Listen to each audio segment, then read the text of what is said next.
Para todos os amantes do futebol, sua profunda relação com a cultura, com a história, com as raízes sociais, acompanhe o episódio de hoje, a história do Vasco e a luta antirracista, na nossa série aí, Pensando Futebol. Estamos aqui com o nosso senhoríssimo Walter Moreira. E aí, Walter, o que você traz para a gente da história do Vasco? E aí, tudo tranquilo?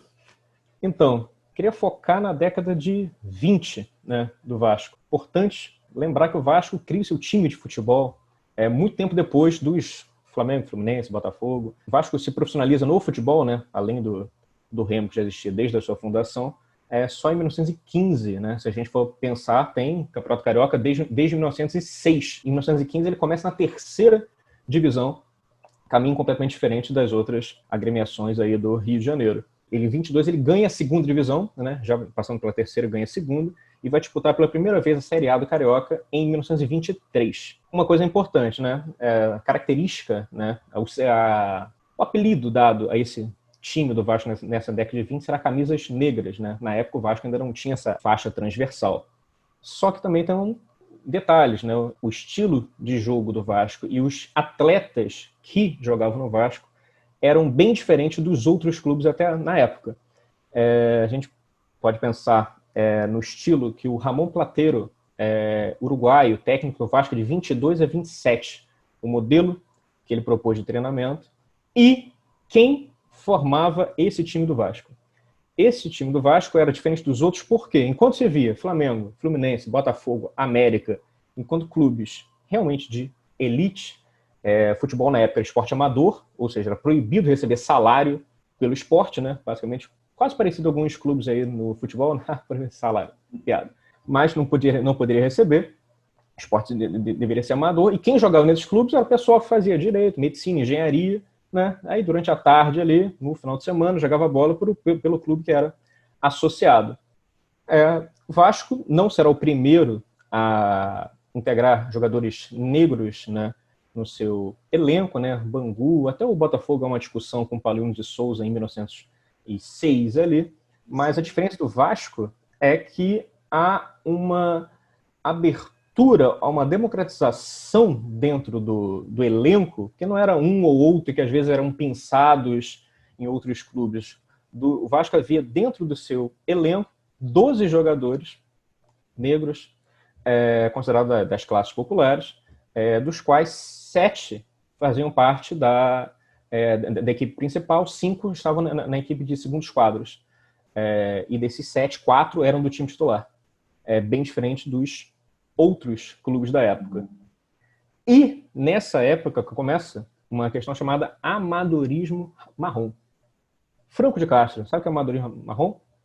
Boa pergunta que Franco de Castro acaba de fazer, sensacional. Como era amador, era proibido receber salário. E provavelmente o Vasco foi um dos precursores o famoso bicho. Não podia ter salário, mas se vencer a partida e tal, complementa, principalmente num cenário de um clube formado em grande medida, né, por trabalhadores negros, os próprios brancos, relatos que eram brancos pobres que formavam esse time do Vasco. Isso dava condição ao técnico Plateiro fazer o quê? Treinar. Há relatos que treinava às vezes até à noite, períodos noturnos. E a condição física do time do Vasco era bastante superior aos outros times. Ficava nítido no segundo tempo. Mas o Vasco muda, né, essa estrutura do futebol carioca nessa década de 20. Né? Ganha a Série B do Carioca em 22, vai para a primeira divisão do Carioca em 23. E dos 14 jogos, o Vasco vence 12. Empata um e perde outro. Por curiosidade, Valtinho, qual foi essa única derrota do Vasco? A única derrota para o Flamengo, mas no retorno, na ida, no turno, o Vasco venceu até com o maior saldo de gols, né? Meteu 3-1 na ida e na volta perdeu. Porque o Vasco se apega, né? Mas é isso. Campeonato à parte. Mas ganhou o título e uma vitória para cada lado e tá bom. E Botafogo, observação, Botafogo perdeu 12 jogos, né? Dos 14 perdeu 12, só que na época não caía, né? O último colocado disputava com a segunda divisão, o Botafogo conseguiu vencer essa disputa. Tipo, o Campeonato Alemão tem isso também, né? Os antepenúltimo e penúltimo disputam ali. E o Vasco vence, campeão, em 23. E isso muda, né? O primeiro clube a ser campeão com essa diversidade, digamos assim, racial dentro do elenco.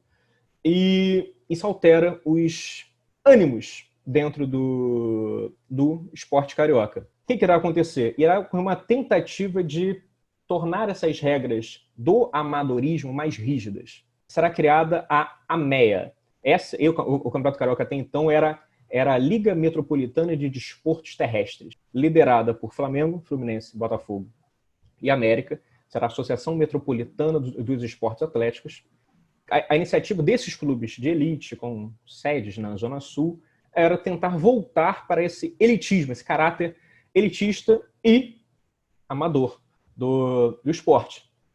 Tinha no regulamento, não é permitido jogadores que recebam gorjeta em seus serviços. Não é proibido que exista trabalhadores braçais para ser jogador. Não pode ter analfabeto. Qualquer tipo de função subalterna será negada também o ingresso nessa nova liga. Esses jogadores não podem disputar. E outras questões, assim, tipo, após tudo isso, comprovante de residência. Os 2 últimos chefes, se a pessoa teve, os últimos serviços que ela teve, de onde ela tira dinheiro sem ser por essas funções, que não pode, ela tira dinheiro por onde? Porque ela não pode receber pelo esporte.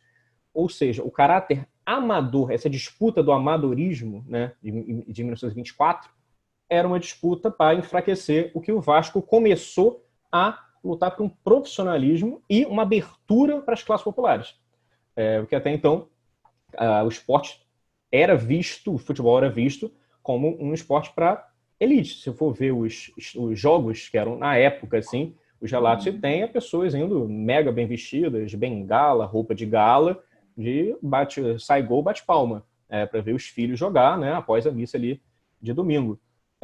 E os públicos dos jogos do Vasco começam a ter um outro caráter, muito mais parecidos com o Brasil. Era o clube que as pessoas de classe popular se viam, né, em campo, e diferente de todos os outros da época. Ou seja, defender esse amadorismo era para manter classes populares e negros fora do jogo. E também é importante pensar no Vasco, um clube, né, da colônia portuguesa, né, fundado ali com muitos portugueses, comerciantes.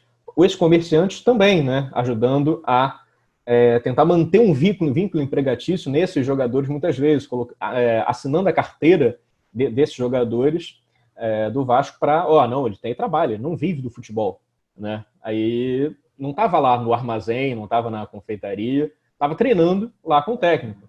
Mas por isso esse amadorismo, né, por baixo dos panos, o Vasco começa a quebrar para propiciar, né, a entrada das camadas populares dentro do esporte. Só que, com a fundação da AMEA e essas várias regras que vão sendo impostas, uma regra imposta, inclusive, para que, se o clube quiser solicitar entrada na AMEA e tal, ele precisa ter um estádio próprio, um local próprio às práticas desportivas.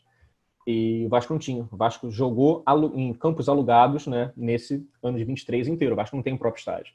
Houve negociações, convites para o Vasco a chegar à MEA e tal, até que em abril de 1924, né, o presidente do Vasco redige uma carta ao presidente da MEA, o senhor Arnaldo Guinle, e fala que não pode ceder a essa exclusão, que o clube estaria numa posição subalterna não tem a palavra preconceito, mas ele deixa nítido um preconceito social por conta os sócios, os associados do Vasco, muitos deles serem de condição modesta a essa expressão, e é impossível expulsar 12 jogadores que contribuíram e muito para o sucesso no ano anterior do Vasco. O Vasco, então, recusa se associar à AMEA, que os clubes de elite tinham fundado, né?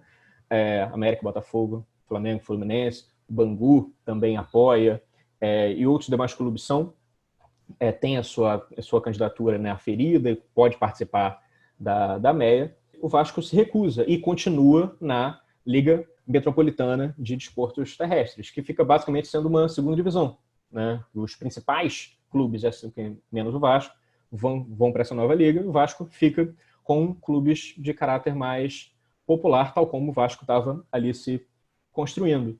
E o interessante é, o Vasco é o campeão em 23 e praticamente ele é rebaixado nesse mesmo ano, né? O Vasco é campeão e vai jogar a segunda divisão da época no ano seguinte, né? Na prática não é. Mas aí você, quanto vascaíno, o título mais simbólico é o campeonato de 23 ou essa postura política em relação O principal título para mim é a carta. ao rebaixamento? O principal título é a carta, assim, não porque se juntar os clubes da elite, tendo que excluir próprios jogadores, recusar pessoas pobres de se associarem ao clube. O título mais simbólico, o troféu mais simbólico do meu time é a carta, né, que está até em tamanho grande lá em São Januário. É a resposta histórica, assim, é de 24. E demonstra esse caráter racial, fica nítido quando o presidente, né, da MEA, o senhor Arnaldo Guinle, responde num jornal do Rio de Janeiro, nesse mesmo mês de abril de 24, ele responde que seria uma pena o Vasco tomar essa medida, porque o Vasco deveria ser a equipe genuinamente portuguesa, para mostrar as qualidades dessa nobre raça secular. Nossa! Presidente da MEA, Arnaldo Guinle, em resposta à carta do presidente do Vasco. E, nesse mesmo ano de 24, o Vasco se recusa a ingressar na MEA, continua na LMDT, né? E começa uma campanha de financiamento. A própria torcida vai doando dinheiro, desde comerciantes, trabalhadores, todos fazem uma vaquinha, parecido, né? O crowdfunding da década de 20, né? O Vasco, parecido com o que o Vasco está fazendo atualmente com o CT, do CT do Almirante, para fazer o próprio estádio, que também era um dos empecilhos, né, do Vasco. E em 24 começa, em 27 está construído São Januário, né? E o Vasco vai disputar a Liga, ganha em 24, né, posteriormente será reconhecido também como título carioca, e com a retirada dessas condições absurdas dos trabalhadores, o Vasco ingressa depois nessa liga na MEA em 25. E São Januário está aí, uma lembrança mencionada, foi construído somente só pela vaquinha e não teve nenhum tipo de incentivo estatal. Isso é algo irrelevante. Até em dias de hoje, em épocas de Copa do Mundo e Olimpíadas e Pan-Americano, o estádio do Vasco não teve participação estatal na sua construção. E, para concluir, se você me permite, Franco de Castro, só uma análise. Pegando a obra de um historiador francês, Jean-Jacques Becker, ele analisa a opinião pública. Para ele, opinião quando, para você analisar a opinião de algum tempo histórico, por que pessoas, um grupo social chega a ter uma postura de algum modo, você tem que pegar dois planos temporais que interagem entre si. Tempo curto e tempo longo. Seria o tempo breve, né, e o tempo mais distante. E trazer para a nossa análise aqui. Em 2009, o Vasco tinha recém-ganho a segunda divisão, com o Dorival Júnior. Ele recebeu um convite, saiu do Vasco, e o Vasco estava sem técnico para o ano seguinte. E o presidente à época, Roberto Dinamite, fez uma proposta, e, segundo os jornais da época, apalavrado, negociado, estava praticamente contratado o senhor Antônio Carlos Zago, que tinha recém se aposentado, até no passado foi técnico até do Red Bull Bragantino. Ele tinha recém se aposentado, né? Ele, até 2006 ele estava jogando no Juventude. E em 2006 tem um episódio que queria trazer para essa análise, pegando esse conceito, esse esquema conceitual do Jean-Jacques Becker. Ele, durante o Campeonato Gaúcho, em 2006, ele faz uma falta no volante do Grêmio, Geovânio, sai bastante nervoso com a falta que fez e com o jogador do Grêmio no chão. Pelas câmeras, ele vocifera algo que muito parece uma palavra de ofensa racial, e ele pega o seu dedo indicador e esfrega no seu antebraço. E foi expulso pela falta e tal. Além, né, dessa atitude desprezível que ele teve, racista que ele teve, as duas entrevistas que ele deu posteriormente, são ainda mais reveladoras, porque ele fala que, primeiro, depois, após o jogo, eu estava limpando o sangue do meu braço. Por isso que eu estava com o meu dedo indicador friccionando o meu antebraço, limpando um sangramento.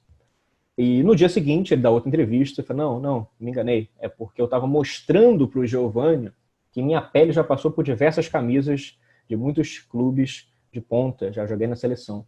Não assumir o ato racista que teve e pedir desculpas e tal é mais um agravante para o fato. O tempo se passou e continuou sua carreira. Aí, depois virou diretor do Corinthians, depois técnico do São Caetano e fez um bom campeonato pelo São Caetano em 2009. E chegou a ser apalavrado com o Vasco em 2009. Até que torcida do Vasco, sócios do Vasco, pressionam a diretoria, pressionam o presidente. Aí, o tempo curto, que é uma notícia que você lê, Vasco está negociando com Antônio Carlos Zago. E o tempo longo, essa trajetória lá da década de 20, essa soma das duas tira a opinião, né, de um grupo social, no caso, a torcida do Vasco da Gama e seus associados. E é desfeito o acordo e depois o Vasco vai trazer Wagner Mancini. Só mais uma análise, mais um fato interessante aí. Muito bom, muito bom. Eu fico pensando, primeiro, todas essas curiosidades que você traz, acho que é importante para a gente pensar que onde há poder, onde há opressão, há resistência, né? Essa resistência, ela é antiga, eu acho que a história do Vasco mostra bem a história de um clube que resiste a essas diferentes opressões.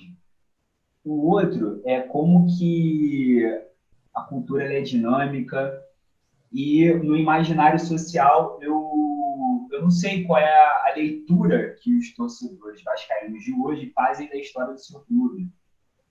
E, por vezes, como que essa história da cultura de massa, do povão, por exemplo, hoje parece estar mais atrelada ao Flamengo do que ao Vasco. Não sei se você faz uma leitura como essa, assim, sabe? Como o Flamengo como um clube de cultura que representa o povão, né? Desse caráter popular.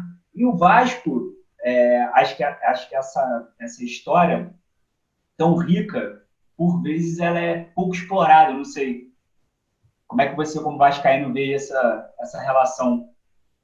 Para analisar essa popularidade, você falou em cultura de massa, tem que analisar também a indústria cultural da época. A década de 20 foi bem diferente da década de 30 e 40. 30 e 40, o Flamengo já contrata principais jogadores da seleção brasileira à época.